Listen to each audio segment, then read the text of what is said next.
오늘 우리에게 주시는 하나님의 말씀 마가복음 4장 1절에서 9절 말씀 저와 여러분이 한 절씩 교독하겠습니다.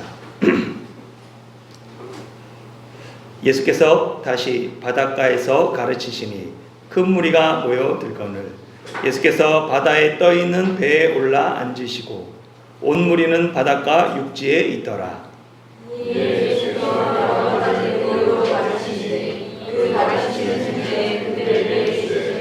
들으라, 씨를 뿌리는 자가 뿌리러 나가서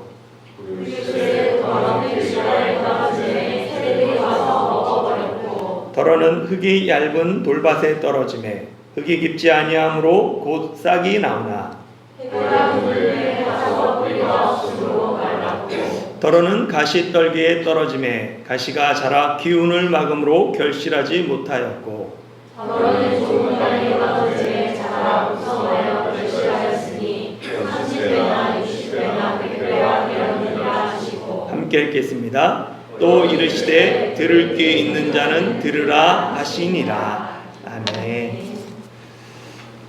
예, 마가복음은 예수님의 사역에 대한 반응, 사람들의 반응을 크게 두 가지로 기록하고 있습니다.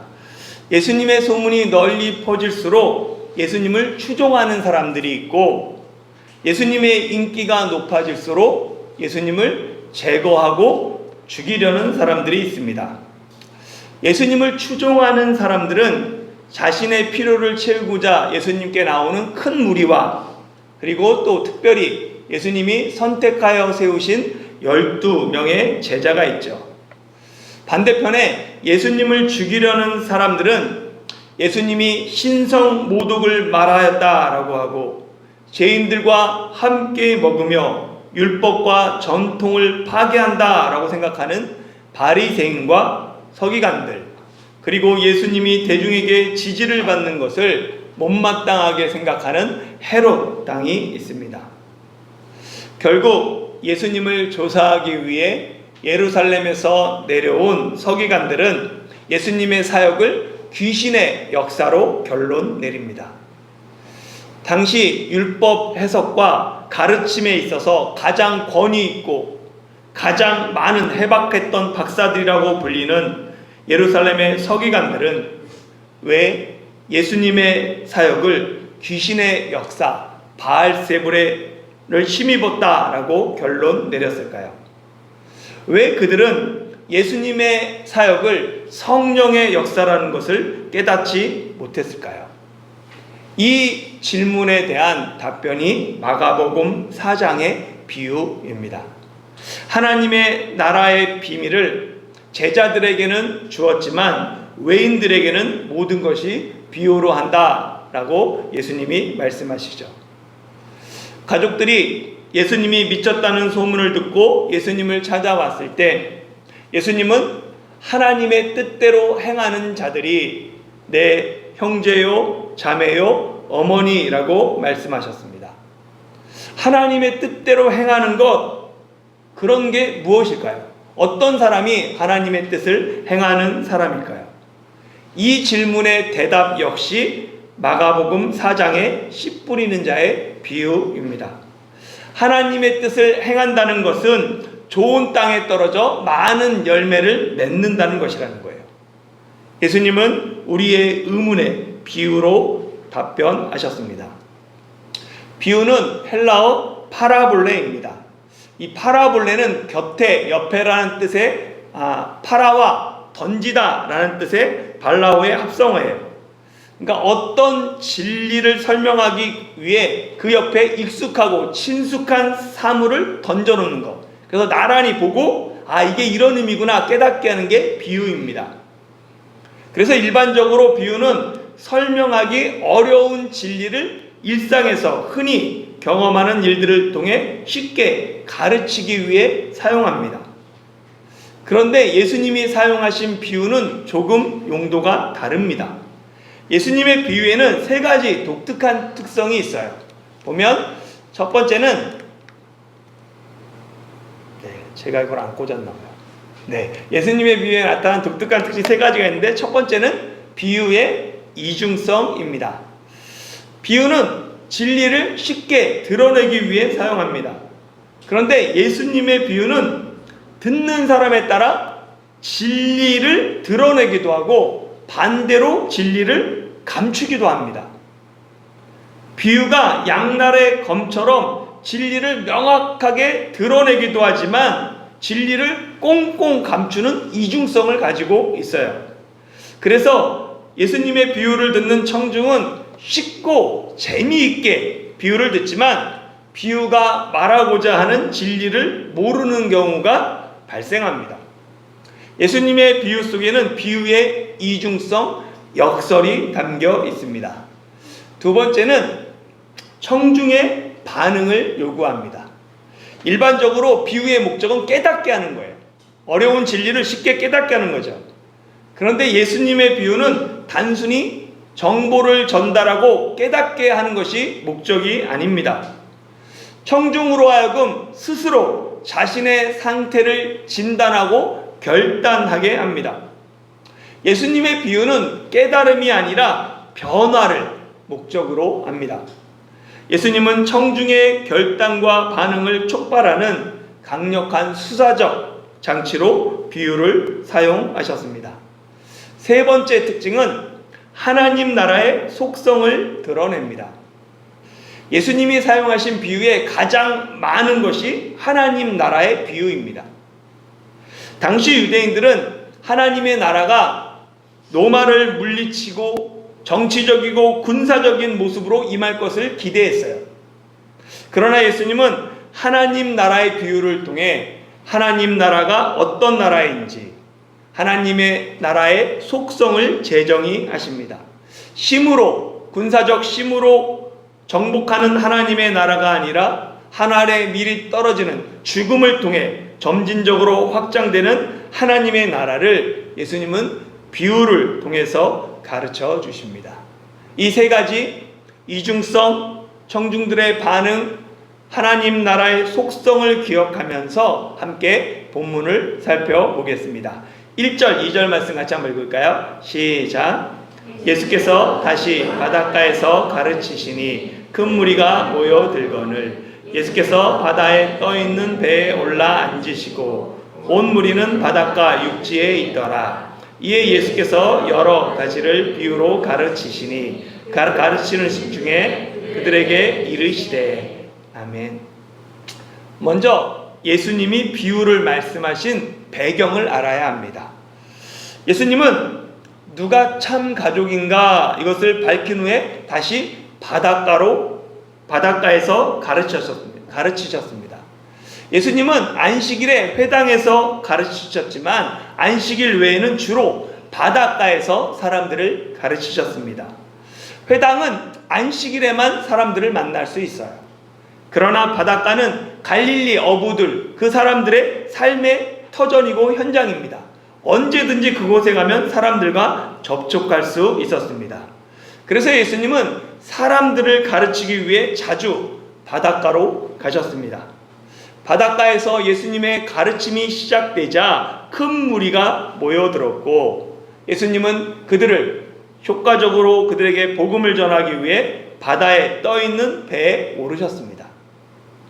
지금은 마이크와 앰프 시설이 있어서 목소리가 작게 해도 비교적 분명하고 또렷하게 멀리까지 전달됩니다.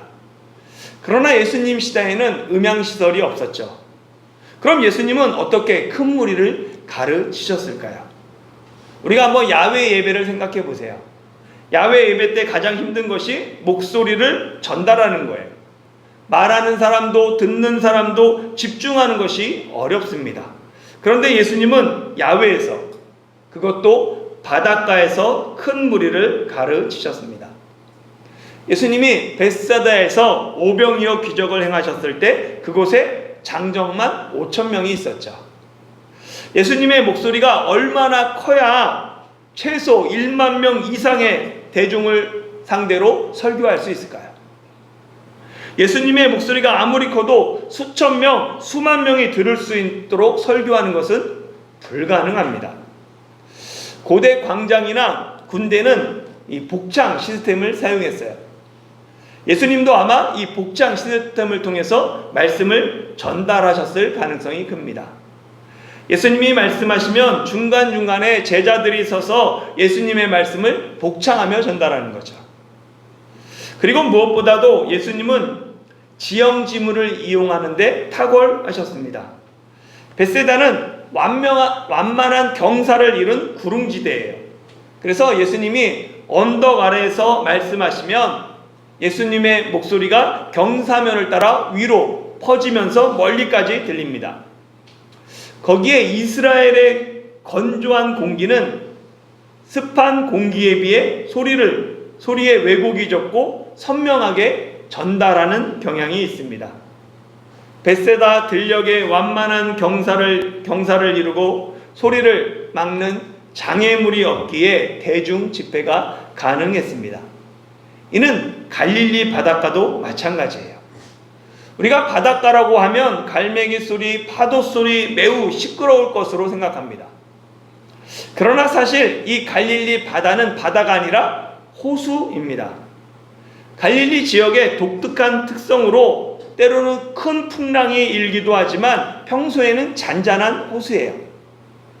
히브리어에는 바다와 호수를 구분하는 단어가 없습니다. 그냥 많은 물이라는 단어밖에 없어요. 그러다 보니까 예로부터 갈릴리 사람들은 이 거대한 호수를 바다라고 불렀습니다. 그래서 신약 성경도 그들의 관습과 전통을 따라 갈릴리 바다라고 기록합니다. 이 갈릴리 호수는 독특한 지형을 가지고 있어요. 갈릴리 호수는 해수면보다 210m가 낮습니다. 그러니까 세계에서 가장 낮은 담수호예요. 게다가 호수 주변에는 가파른 산악으로 되어 있습니다. 주변은 다 높은 산지로 둘러싸이고 그 계곡에, 깊은 계곡에 물이 흐르는 거죠. 이런 독특한 지형의 특성을 이용하면 목소리를 멀리까지 전달할 수 있습니다. 공기는 순환하죠. 대류라고 하는데 뜨거운 공기는 상승하고 그 빈자리를 차가운 공기가 채웁니다. 갈릴리 호수는, 그러니까 호수는 육지에 비해 천천히 가열되고 천천히 식어요. 태양이 뜨거운 낮에는 육지가 호수보다 빨리 가열되고 뜨거워요. 그러나 반대로 밤이 되면 육지가 호수보다 천천히 식습니다. 보면 빨리 식죠. 밤이 되면 빨리 식습니다. 보면 낮에는 육지의 뜨거운 공기가 상승하고 호수의 찬 공기가 육지 쪽으로 불어요. 그러나 밤에는 호수의 뜨거운 공기가 위로 올라가고 육지의 찬 공기가 호수로 부는 거예요. 그러다 보니까 밤에 풍랑이 많이 일어납니다. 예수님이 호숫가에서 무리를 가르치실 때 밤입니까? 낮입니까? 낮이에요. 밤에 전기가 없어서 못 모여요. 예수님이 배에 올라 무리를 가르치신 이유는 해변에서 육지로 부는 바람을 이용하기 위함입니다. 예수님이 호수를 등지고 배에 올라 육지를 향해 말하면 해변에서 부는 바람이 예수님의 목소리를 멀리까지 전달합니다. 또한 호수의 수면은 소리를 흡수하지 않고 반사하는 성질이 있어요. 그래서 소리가 수면을 타고 더 멀리 또렷하게 사람들에게 전달됩니다. 예수님은 만물의 법칙조차 복음을 전하는 도구로 사용하셨습니다. 이렇게 예수님이 배에 올라 앉으시고 온 무리는 육지에 서서 예수님의 말씀을 들었습니다. 예수님이 앉았다라는 말은 이제 예수님이 매우 중요한 가르침을 하실 것이다 라는 의미예요. 당시 유대인들은 납비가 앉았다라는 이 표현을 납비가 반드시 기억해야 할 중요한 가르침을 시작한다라는 의미로 받아들였습니다. 마태복음 5장 1절에서 3절에 보면 이렇게 기록되어 있죠. 예수께서 무리를 모시고 산에 올라가 앉으시니 제자들이 나온지라 입을 열어 가르쳐 이르시되, 예수님이 산에 올라가 앉으시고 제자들이 나와서 시작한 그 설교가 예수님의 가장 유명한 산상설교입니다. 반드시 귀 기울여 들어야 할 가르침, 그것을 가르치는 사람이 앉았을 때 하게 되는 거예요. 마가복음 4장의 비유 역시 마찬가지입니다. 예수님이 배에 앉아서 가르쳐서요. 예수님의 사역을 3대 사역이라고 말하죠. 가르침, 전파하심, 고치심이에요. 지금까지 마가복음은 이 3대 사역 중에 주로 고치심을 이야기했습니다. 그리고 가르침은 별로 나오지 않았어요. 이제 4장부터 본격적인 말씀의 가르침이 등장합니다. 예수님이 앉으시고 사람들이 서 있는 이 모습을 보면 설교자가 앉아있고 여러분이 서서 말씀을 듣는 게 성경적으로 보입니다. 그러나 이런 생각은 단순히 성경을 문자적으로 해석하기 때문입니다. 실제 예수님이 배에 앉아서 말씀을 전하셨는지 아니면 서서 말씀을 전하셨는지는 중요한 것이 아니에요. 중요한 것은 이제부터 시작하는 예수님의 말씀이 매우 중요하다. 귀 기울여 들어야 한다. 반드시 되새겨야 한다. 라는 것이죠. 마가복음을 듣는 유대인들은 예수님이 앉았다는 표현을 통해 예수님이 중요한 말씀을 하실 것을 알고 예수님의 말씀에 귀를 기울입니다. 3절부터 9절 마지막까지 다시 한번 읽어볼까요? 시작. 들으라. 씨를 뿌리는 자가 뿌리러 나가서 뿌릴새 더러는 길가에 떨어지매 새들이 와서 먹어버렸고 더러는 흙이 얇은 돌밭에 떨어지매 흙이 깊지 아니하므로 곧 싹이 나오나 해가 돋은 후에 타서 뿌리가 없으므로 말랐고 더러는 가시떨기에 떨어지매 가시가 자라 기운을 막음으로 결실하지 못하였고 더러는 좋은 땅에 떨어짐에 자라 무성하게 결실하였으니 30배나 60배나 100배가 되었느니라 하시고 또 이르시되 들을 게 있는 자는 들으라 하시니라. 아멘. 보면 비유는 들으라로 시작해서 들을 게 있는 자는 들으라로 끝납니다. 헬라어도 들으라로 시작하고 들으라로 끝나요. 율법의 핵심인 신명기 6장 4절 쉐마의 뜻이 뭡니까? 들으라예요. 들으라 이스라엘. 그렇게 시작하는 것처럼 예수님의 비유도 들으라로 시작합니다. 그리고 이 들으라의 시제는 현재 명령형이에요. 헬라어 현재 명령형은 계속해서 반복되는 동작을 요구합니다. 그러니까 이 씨 뿌리는 자의 비유는 내가 들어도 되고 듣지 않아도 되는 것이 아니에요. 한 번 들었다고 된 것도 아니에요. 계속해서 반복해서 되새겨야 할 하나님 나라의 핵심을 담고 있는 가르침입니다. 또한 들을 게 있는 자는 들으라 라는 이 말씀은 비유를 듣는 사람이 모두 이 비유를 이해하는 것이 아니라 비유를 들어도 이해하지 못하는 사람이 있다는 의미입니다. 하나님 나라의 비밀이 주어진 사람이 있고 하나님 나라의 비밀이 감추어진 사람이 있습니다. 마가복음 3장에서 예수님은 누가 예수님의 가족인지 설명하셨습니다. 하나님의 뜻을 행하는 자들이 예수님의 가족이에요. 하나님의 뜻을 행하는 자가 어떤 자들이냐? 바로 좋은 땅에 떨어지는 씨앗과 같은 사람입니다. 30배, 60배, 100배에 결실하는 사람이 하나님의 뜻을 행하는 자들이고 그들이 예수님의 가족이라는 거예요. 그런 자들에게는 하나님의 나라의 비밀이 주어지지만 하나님의 뜻을 행하지 않는 자들, 결실하지 못하는 자들에게는 하나님의 나라의 비밀이 감추어져 있습니다. 비유의 내용을 살펴보면 먼저 씨를 뿌리는 사람이 등장합니다. 한국에서는 주로 씨를 심지만 유대인들은 주로 씨를 뿌렸습니다.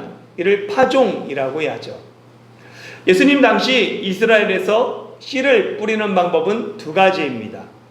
하나는 농부가 손으로 씨를 뿌리는 방법이 있고 또 하나는 씨를 담은 자루를 가져가 씨를 담고 거기에 구멍을 뚫어서 짐승에 실어서 짐승이 갈 때 떨어지게 하는 방법이 있습니다.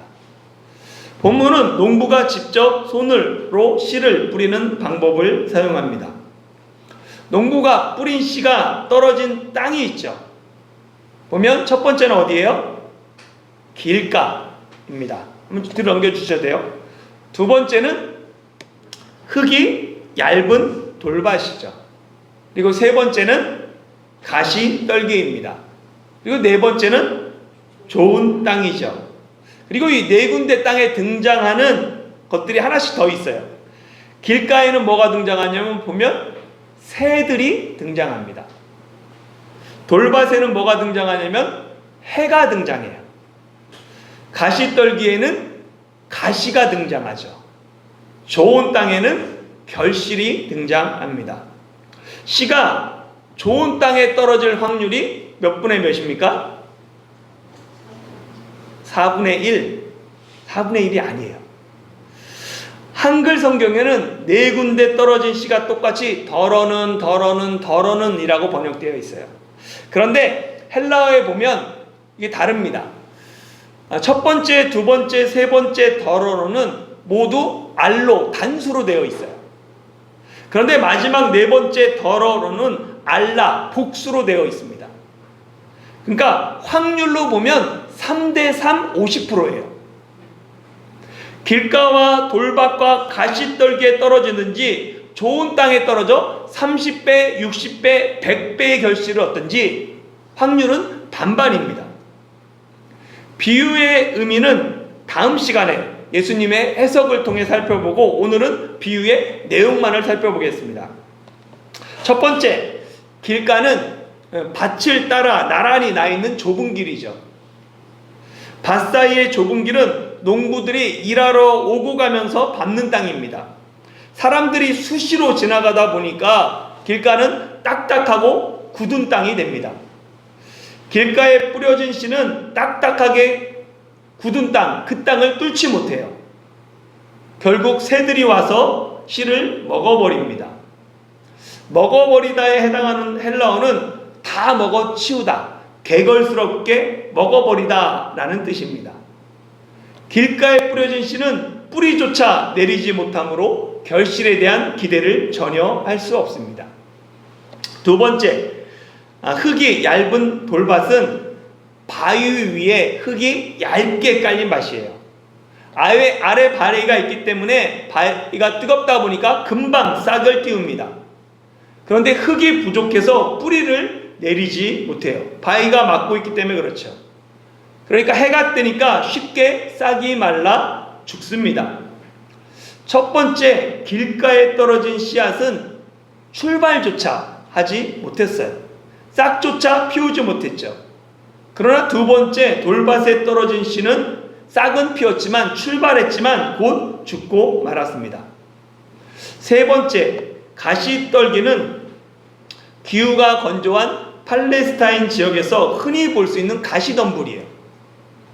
가시떨기는 밭을 열심히 돌보지 않으면 언제든지 잡초처럼 돋아나고 금방 자라서 자신의 영역을 넓히는 생명력이 매우 강한 식물입니다.